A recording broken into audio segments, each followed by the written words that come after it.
18구역은 주일날 모여서 찬양 연습을 하더라고요. 아무래도 이제 천주구역이다 보니까 모이기도 쉽지 않고 또 언제 또 당일날 와서 연습할 시간도 잘 없을 것 같아서 아마 주일날 모여서 이렇게 연습하신 것 같아요. 찬양 감사드리고요. 또 먼 곳에서 또 수요 일밤 예배 나와서 함께 찬양해 주시니까 얼마나 감사한지 모르겠습니다. 추석 연휴 잘 보내셨습니까? 대체 공휴일도 잘 활용해서 쉬셨습니까? 대체 공휴일이 있다 보니까 가족들이 좀 많이 움직이신 것 같아요. 저도 대체 공휴일 날 올라갔다가 내려왔는데 하루 일과가 굉장히 길었던 것 같아요. 느낌이.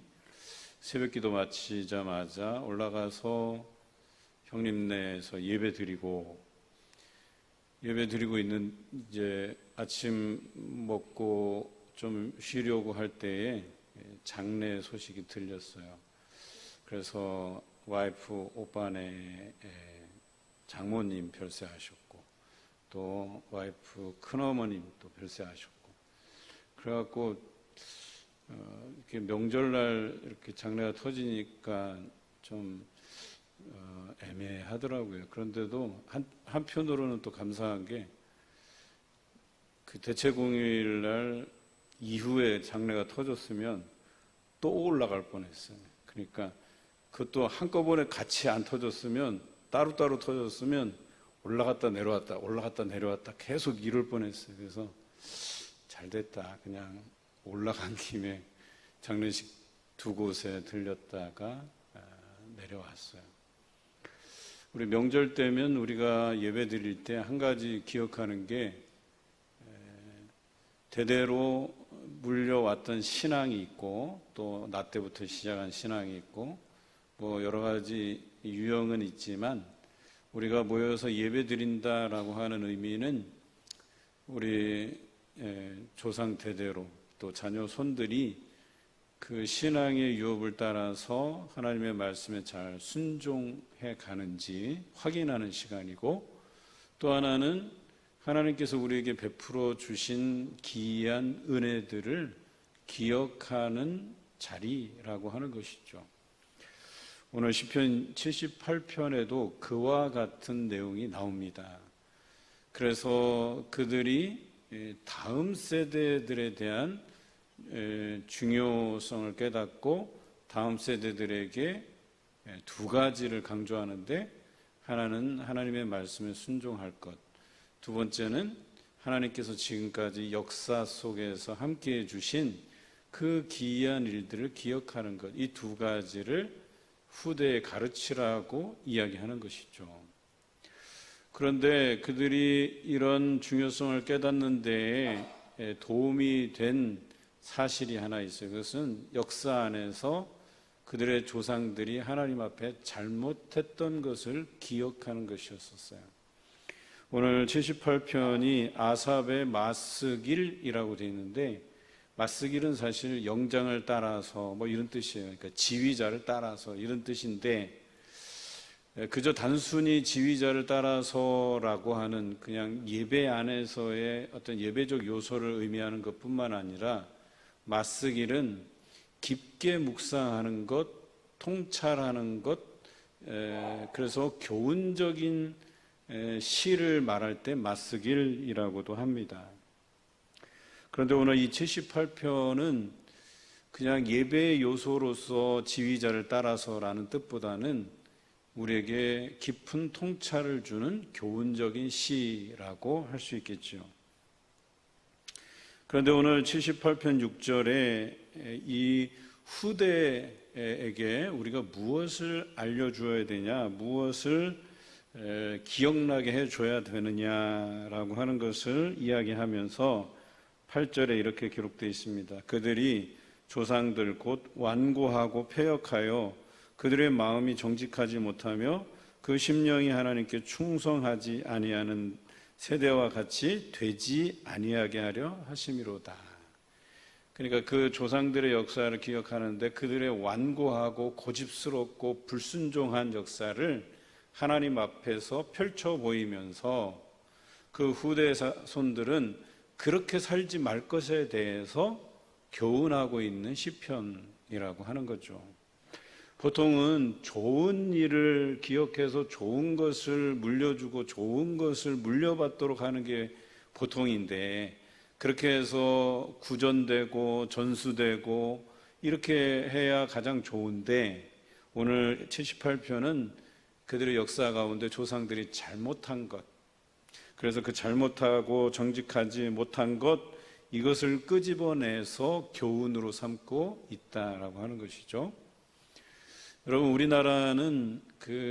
우리나라도 왕의 역사를 기록한 책들이 있는데 이건 비공개였었어요. 지금이야 이제 옛날 기록들이 다 이제 공개되어서 왕의 업적과 또 잘못된 부분들, 혹은 잘못한 사람도 또 자신이 정권을 잡으면 어떤 자기 역사를 미화하는 뭐 이런 것까지 섬세하게 들여다볼 수 있는 시기이기는 하지만, 그래도 한국의 역사는 감추어진 역사였었어요. 그런데 오늘 성경의 이 이스라엘의 역사를 그 후손들에게 드러내 보여주면서 교훈으로 삼고 있는 겁니다. 그런데 2절에 보니까 예로부터 감추어졌던 것을 드러내려 하니라고 돼 있어요. 그러니까 이들도 감추고 싶은 역사였다는 거예요. 그 조상들이 하나님께 불순종하고 반항하고, 그래서 하나님께로부터 그 진노를 사서 그들이 고통 중에 있었던 그 감추고 싶은 역사를 끄집어내서 그 후손들에게 봐라, 너희 조상들이 이렇게 잘못했다라고 하면서 알려주고 있는 시편이라고 하는 것이죠. 왜 그랬을까? 여러분, 참된 교육은요, 하나님 앞에 드러내놓고 하는 거예요. 그래서 우리가 좋은 것은 배우고 나쁜 것은 교훈 삼아서 멀리해야 된다라고 하는 것이죠. 그래서 오늘 성경에 나와 있듯이 8절에 그 세대들은 그 앞선 세대와 같이 되지 않게 하려 함이라고 기록하고 있어요. 이게 반면 교사상이라고 하는 거잖아요. 저 사람은 나쁘게 했지만 우리는 그렇게 따라가지 않고 좋은 방향으로 가야 된다라고 하는 것을 교훈 삼고 있다는 것이죠. 그럼 뭘 잘못했을까? 오늘 32절부터 23절부터 계속해서 잘못한 내용들이 기록되어 있어요. 역사 안에서. 특히나 그들 역사에서 가장 중요했던 시기 광야 생활, 그 광야 생활에서 그들이 어떤 잘못을 했는가를 구체적으로 드러내 보여주고 있다라고 하는 것이죠. 그런데 그 광야에서의 잘못을 요약한 구절이 10절과 11절이에요. 우리 10절과 11절 같이 읽어보도록 하겠습니다. 그들이 하나님의 언약을 지키지 아니하고 그의 율법 준행을 거절하며 여호와께서 행하신 것과 그들에게 보이신 그의 기이한 일을 잊었도다. 두 가지 잘못했죠. 하나는 하나님의 언약과 율법, 이것을 그들이 지키지 않았다는 거예요. 두 번째는 하나님께서 그동안 그들에게 보이신 기이한 일들을, 주신 은혜들을, 또 구원을 그들이 기억하지 아니하였다. 이 두 가지 잘못을 한 거예요. 그런데 이 두 가지 잘못에 대해서 요약하면 이렇습니다. 23절부터 31절까지 조상들이 지었던 탐욕에 대한 부분을 다루고 있어요. 특히 만나와 메추라기 사건이죠. 하나님께서 그들에게 만나를 주셨고 반석을 쳐서 물을 내어서 도저히 광야에선 구할 수 없는 것들로 그들을 먹이셨단 말이에요. 그런데 그들이 불평이 생기기 시작했어요. 과거 애굽에서 종살이 할 때도 그들이 일하고 나면 부추도 먹고 고기도 먹고 거기 이제 쭉 음식이 나열되어 있잖아요. 그것을 떠올리면서 이 광야에서 왜 우리는 그걸 못 먹을까? 심지어는 어떤 이들은 그걸 먹기 위해서 우리가 다시 애굽으로 돌아갈까? 왜 이런 고생을 사서해야 되는가? 이렇게 불평하는 사람들도 있었다는 거예요. 이런 불평에도 불구하고 하나님께서 다시 그들에게 메추라기를 몰아서 주셨어요. 그런데 그들의 탐욕이 이루 말할 수 없는 거예요. 그냥 자신이 먹을 만큼만, 그래서 자기가 고기가 먹고 싶었으면 그냥 먹고 싶은 만큼만 먹었으면 되는데, 그것을 긁어 모아서 더 그것을 자기가 먹겠다고 긁어 모으는 그런 상황이 발생을 한 거예요. 그래서 그들의 고기가 이에서 끼어 있을 때, 입에서 그 고기가 닿지 않았을 때 하나님의 진노를 사게 되고 하나님의 심판을 받게 되지요. 여러분, 이런 모습이 우리 모습과 다르지 않다는 거예요. 우리는 하루 먹을 정도는 돼요. 그래서 우리가 하루 정도 끼니를 이렇게 해결하면서 살 정도는 된단 말이에요. 오늘 이 이스라엘 백성들도, 그 조상들도 광야에 있긴 하지만 매일같이 하늘에서 만나를 주시기 때문에 그것을 긁어 모아서 뭘 만들어 먹든지 그들이 그 끼니를 때우는 데는 문제가 없었어요. 그럼에도 불구하고 좀 더 좋은 것을 먹겠다고 그렇게 난리를 펴대기 시작하고, 심지어는 다른 사람은 안중에도 없고 내가 더 차지하겠다고 싸우는 일이 발생한 거죠. 어떤 사람들은 그 만나도 조금 더 모아놨다가 그 다음날 더 넉넉히 먹으려고 했던 것들이 다 어떻게 됐어요? 썩어 없어졌잖아요. 이들의 이 탐욕스러운 모습들을 적나라하게 자신의 후손들에게 말해주고 있다라고 하는 것이죠. 32절부터 39절에 나오는 말씀은 조상들의 형식적인 신앙에 대해서 아주 직접적으로 꼬집고 이야기하고 있어요. 그러니까 조상들이 하나님을 믿고 기도한다고는 하지만 굉장히 형식적인 기도만 드렸다 이거예요. 그리고 하나님 앞에 아첨하는 말만 내뱉었다라고 성경은 기록하고 있어요. 그러니까 하나님 앞에 진심이 담겨 있지 않았다는 이야기예요. 여러분, 그리고 진심이 담겨 있지 않은 그런 기도를 하고 있기 때문에, 아첨하는 말들로서 하나님께 아뢰고 있기 때문에 그 기도 안에는 하나님 사랑하는 진정한 마음이 없었다는 거예요. 그냥 그러다 보니까 그들이 광야에서 하나님께 반항하게 되고 또 하나님을 슬프게 한 사건이 몇 번이냐라고까지 지적하고 있어요. 그래서 40절에 나와 있어요. 그들이 형식적으로 기도하고 하나님 앞에 그 진심이 담겨 있지 않으니까 불평의 조건들이 생기면 바로바로 불평하고, 심지어는 하나님께 반항하고, 그리고 하나님의 마음을 슬프게 한 적이 한두 번이 아니냐는 거예요. 그때마다 그들이 하나님 앞에 반항하고 불순종했다라고 하는 것을 오늘 정확하게 지적해내고 있다라고 하는 것이죠. 여러분 생각해 보세요. 여러분 자녀들이 또 손자 손녀들이 조상들의 그 잘못된 모습들을 이야기해 주면서 야 너는 이렇게 살면 안 되지 않겠어? 라고 이야기하는 사람이 우리들 중에 얼마나 있겠어요. 아무리 조상들이 나빠도 그냥 뭐 좋은 점을 이야기할 것이 없다면 아예 얘기를 꺼내지 않든가, 아니면 이야기하려면 뭐 좋은 점만 끄집어내서 뭐 이런저런 그냥 어찌 보면 좀 꾸며대고 좀 과장해서 얘기하는 게 일반이지 않겠습니까? 그런데 오늘 이 시편은 아주 리얼하게 그들의 실상을 민낯을 낱낱이 그들의 후손들에게 이야기해 주면서 너희는 이렇게 살지 말라고 이야기해 주고 있는 것이죠. 40절부터 58절까지는 백성들이 반항하고 그 반항에 대해서 이제 하나님의 그 인내가 그 끝에 다다라서 결과적으로 하나님께서 그들을 심판하시는 내용들이 나와요. 그럼에도 불구하고 심판 중에서도 그들이 다시 하나님 앞에, 물론 그 애원함이 형식적인 것일 수도 있어요. 내가 당장 살고 싶어서 그냥 입 바른 소리, 그냥 이 사탕발림 같은 이런 소리로 하나님 앞에 기도하고 간구할 수는 있지만 그것마저도 하나님께서 들어주시고 그들을 거듭 구원해 주시는 모습이 등장합니다. 여러분, 이 정도면 그것도 뭐 한두 번, 한 세 번까지라도 하나님께서 그렇게 용서해 주시고 구원해 주시면 깨달을 만도 하잖아요. 그러면 다시 하나님 앞에 순종함으로 가는 것이 도리잖아요. 여러분, 인간적인 도리도 마찬가지예요. 한두 번 용서해 주면 세 번, 네 번 같은 실수를 반복하고 같은 잘못을 반복하는 건 도리가 아니잖아요. 그럼에도 불구하고 이스라엘은 하나님을 배반하고 불순종한 모습을 지속적으로 보였다는 거예요. 그리고 또 참다 하나님께서 또 진노하시는 모습들, 진노의 모습이 오늘 어떻게 표현되어 있냐면 쇠파리, 또 개구리, 황충, 메뚜기 같은 것들을 동원해서 그들의 먹을 것을 싹 다 쓸어 가셔요.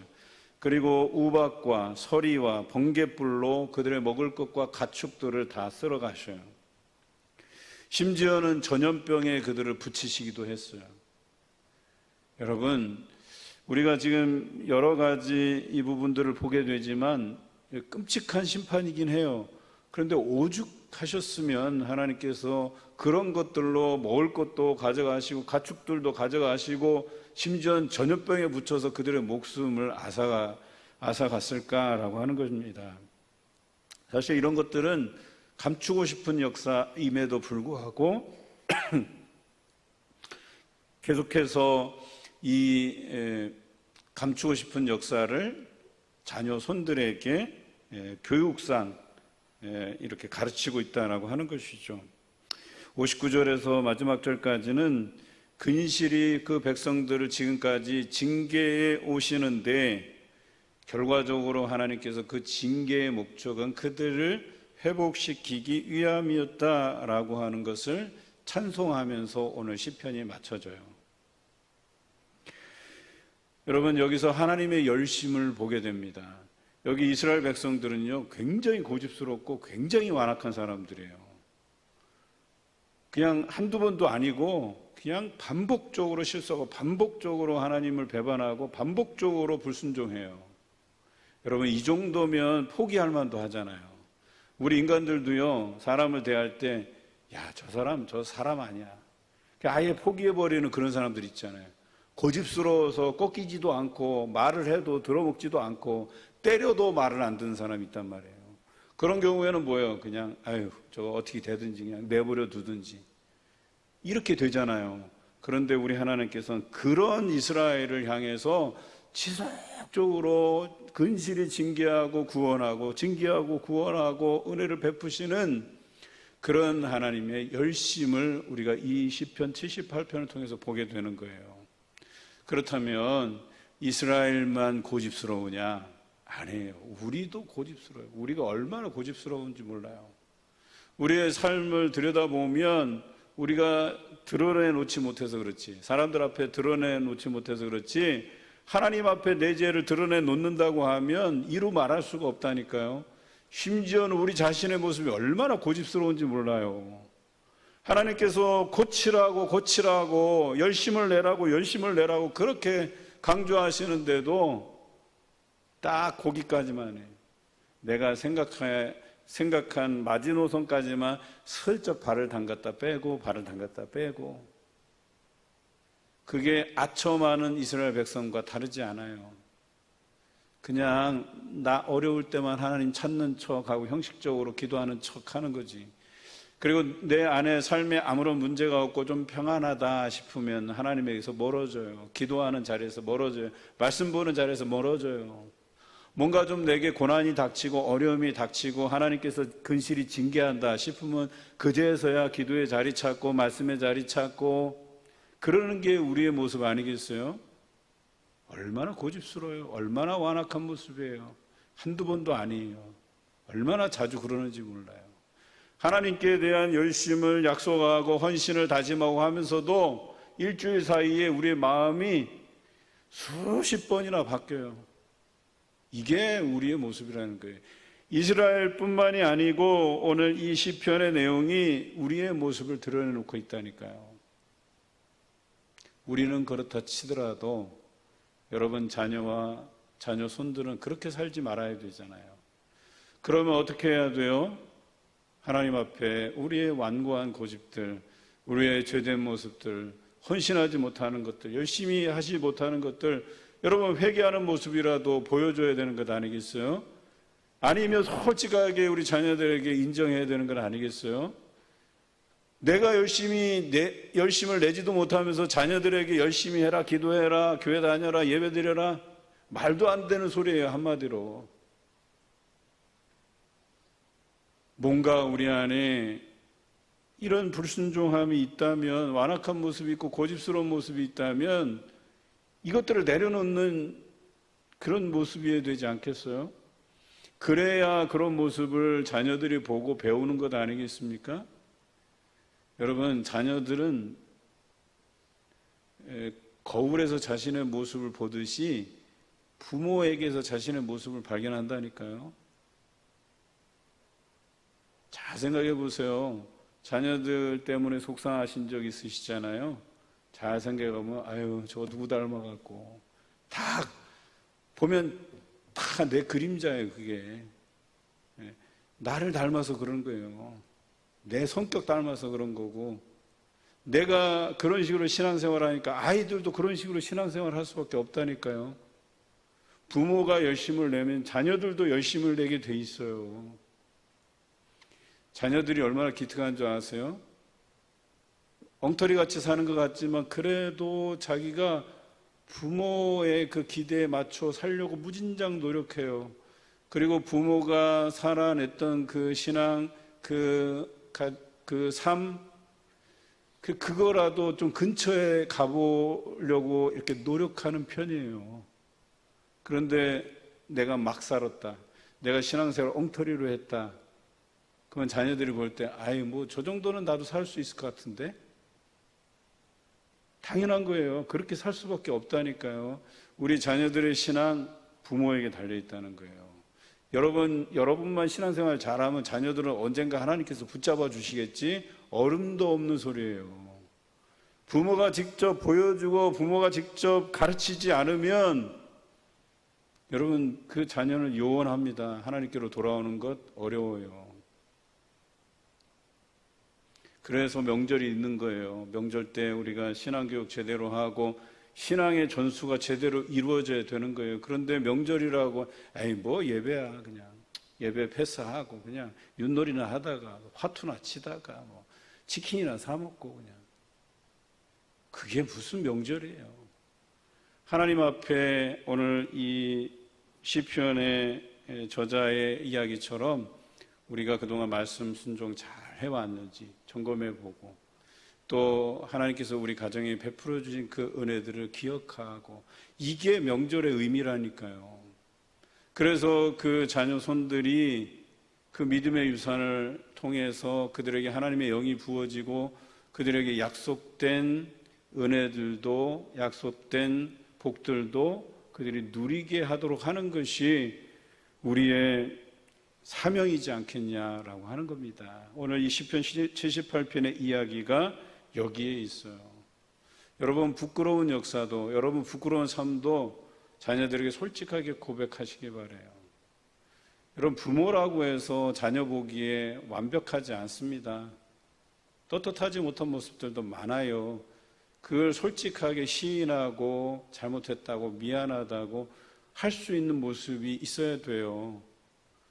그래야 우리 아이들이 우리 부모님도 사람이구나, 저렇게 연약한 모습이 있구나, 그리고 그 잘못에 대해서 시인하고 너희는 그렇게 살지 말라고 당부해 줄 수 있는 그런 모습이 있어야 되지 않겠냐라고 하는 겁니다. 그렇지만 포기하지 마시기 바라요. 아무리 여러분 또 여러분의 자녀손들이 고집스럽고 완악하더라도 여러분 포기하지 마세요. 하나님의 열심이 우리의 완악함, 우리의 고집을 뛰어넘습니다. 그래서 이스라엘을 그렇게 사랑으로 이끌어오시고 근실히 징계하시고 그렇게 하신 것 아니겠어요?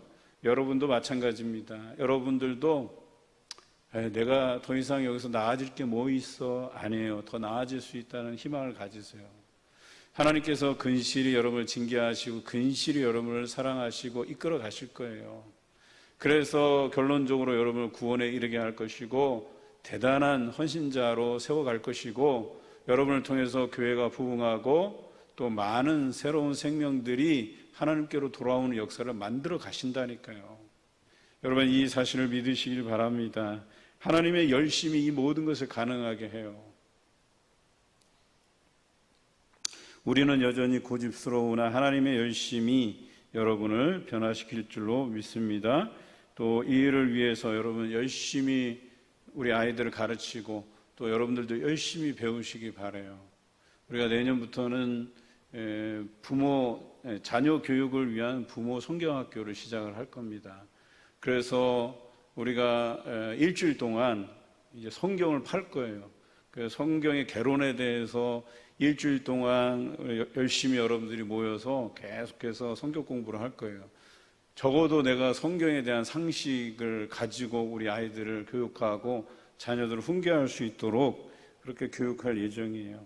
뿐만 아니라 우리 하반기 이제 어와나가 이제 준비되고 내년부터 시작할 터이지만 이 어와나의 기본적인 부분이 이래요. 그냥 교사들을 세우고 그 교사들에게 공과를 맡겨서 교육하는 시스템이 아니에요. 교사들은 확인만 해요. 그래서 성경 잘 암송해 왔는지 그 과에 대한 이해를 잘 하고 왔는지 확인만 해요. 그런데 누가 공부를 시켜야 되냐? 부모님이 시켜야 돼. 집에서 그 아이들 공과를 보고 아이들과 함께 점검하고 같이 공부해야 돼요. 그런 구조예요. 그래서 교회 와서는 30분 그 어와나 트랙에서 육체적인 게임을 통해서 땀도 좀 빼고 30분은 그 말씀 자기가 집에서 한 주간 동안 부모님하고 같이 암송하고 또 그 성경 학습한 거 가지고 와서 확인받고 그 다음에 30분 찬양하고 교제하고 간식 먹고 이런 프로그램을 저희가 이제 준비하려고 해요. 뿐만 아니라 이제 수요일 밤 우리가 이 예배 드리고 있을 때 우리의 젊은 자녀들도 데리고 나와서 같은 시간에 밑에서 그 아이들을 말씀으로 지도할 거예요. 그래서 수요 제자 훈련도 내년부터 실시를 하려고 해요. 우리 아이들을 가르쳐야 돼요. 여러분들 가르치지 않으면 우리 아이들이 성장하지 않습니다. 또 여러분의 그 세상적인 경험과 지식만으로 아이들을 가르치잖아요. 그럼 아이들이 크질 못해요. 하나님께서 심어놓은 달란트를 발견해야 되는데 그거 발견한 그 잠재 능력을 발견하기보다 부모에게 있는 그 쌓은 경험과 지식만 전달하려고 하니까 너 이렇게 하면 너 성공할 수 있고 너 이렇게 하면 세상에서 잘 살 수 있고 그렇게 해서는 우리 아이들이 우리 부모들을 뛰어넘질 못해요. 오히려 작아지기만 하지. 우리가 해야 될 것은 말씀으로 교육하고 하나님께서 여러분 자녀 손들에게 심어놓은 그 달란트, 그 잠재 능력을 발견하게 만드는 게 중요한 거예요. 그래야 여러분들보다 더 큰 인물로 자라갈 수 있다라고 하는 거예요. 세계를 다니면서 하나님의 복음을 전하는 훌륭한 자녀들이 나타날 수 있다고 이야기하는 겁니다. 이제 우리 다음 세대가 고집스럽고 완악하고 말씀에 불순종하고 하나님께 반항하는 우리 세대와는 다른 하나님 말씀에 순종하며 하나님께서 약속하신 것들을 충분히 누리고 또 세워져 가는 그런 다음 세대들로 자라가도록 여러분들이 오늘 이 시간을 또 헛되게 보내지 마시고 버릴 모습들은 버려가고 배울 모습들은 배워가고 그렇게 해서 자녀손들을 위해서 기도해 나가시는 여러분 되시길 주님의 이름으로 기원합니다.